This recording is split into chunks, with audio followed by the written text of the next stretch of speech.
طعم النهارده حلو قوي ومختلف. هنعمل مع بعض احلى برجر في البيت، وهقول لكم المقادير بالظبط وهتعمل معاكم كام طبق. عملته بنفس الطريقه اللي آسر حبيبي الله يرحمه كان بيحبها بالظبط.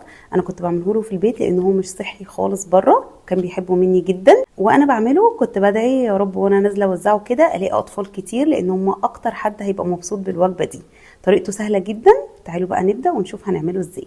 هنجيب كيلو من اللحمة المفرومة يكون فيها نسبة دهن، هحط عليها معلقة صغيرة من الملح ومعلقة صغيرة من الفلفل الأسود. البرجر مش بياخد توابل كتير. هقلبها كويس جدا وبعد كده هبتدي ان انا اشكلها الكور. كيلو اللحمة المفرومة بيعمل من 10 ل 12 كورة، بس انا عملتهم 10 علشان يبقى حجمهم حلو وفي نفس الوقت يشبعوا. هجيب مكبس البرجر ده موجود في كل حتة ومش غالي خالص. هجيب كيس بلاستيك احطه عليه واجيب القطعة بتاعة البرجر واضغطها كده كويس واغطيها بالكيس تاني، وبعد كده اضغطها بقى بالمكبس بالشكل اللي انتوا شايفينه ده. هيتشكل عندكم البرجر بكل سهولة، وتقدروا تعملوا منه كمية وتحتفظوا بيه في الفريزر. هتسيبوه بالشكل ده وتحطوه في اطباق وتغلفوها كويس جدا. وقت ما تحبوا بقى تطلعوه من الفريزر يفك شوية وتسووه هيبقى معاكم حلو جدا. هنجهز الكايزر بتاعنا، هقطعه نصين بالشكل ده، واجيب معلقة صغيرة من الزبدة ومعلقة صغيرة من الزيت، والنار بتبقى اقل من المتوسطة، وابتدي احمص بقى الكايزر بتاعي. لازم ياخد معاكم اللون ده، بيفرق جدا في طعم البرجر في الاخر. هنعمل بقى شوية بصل متكرمل تحفة، معلقة كبيرة من الزبدة، معلقة كبيرة من الزيت، 4 بصلات مقطعاهم شرايح رفيعة قوي. والبصل هنا البصل الابيض مش بنستخدم الاحمر. رشة من الملح والفلفل الاسود وهقلبه كويس جدا لحد ما يوصل معايا للون اللي انتوا شايفينه ده.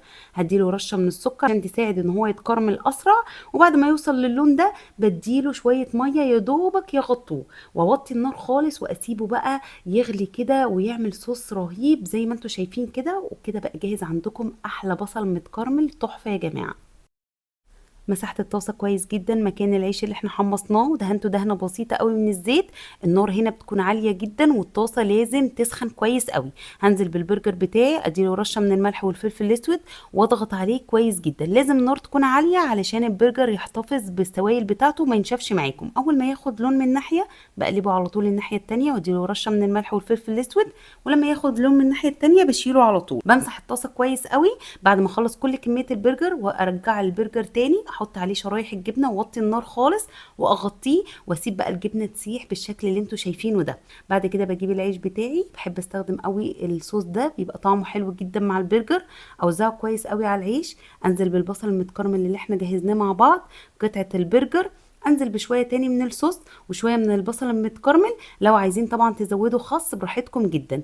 واقفل بقى العيش بتاعي وبيبقى الشكل اللي انتوا شايفينه ده. شايفين بقى شكله يفتح النفس ازاي؟ هوريه لكم بقى من جوه قد ايه البرجر كان واخد كراست من بره كده ولون حلو، بس في نفس الوقت طري جدا ومحتفظ بالعصاره بتاعته، واللحمه مستويه وحلو قوي. شايفين بقى جوسي ازاي وفيه سوائل وحلو جدا. جهزت الاطباق بتاعتي وحمرت شويه بطاطس وما نسيتش رشه الملح عليها، وعملت الساندوتشات البرجر بنفس الطريقه اللي انا عملتها وبحبها بيها بالظبط. تخيلوا حد يكون جعان كده او بيفكر في الوجبه دي ونفسه يجربها، المحلات مليانه بالبرجر، واكيد هم جه في بالهم ان هم نفسهم يدوقوا حاجه واحده منهم ويلاقي الوجبه دي قدامه. انتوا متخيلين فرحته هتبقى قد ايه؟ الاطعام ده احلى حاجه في الدنيا.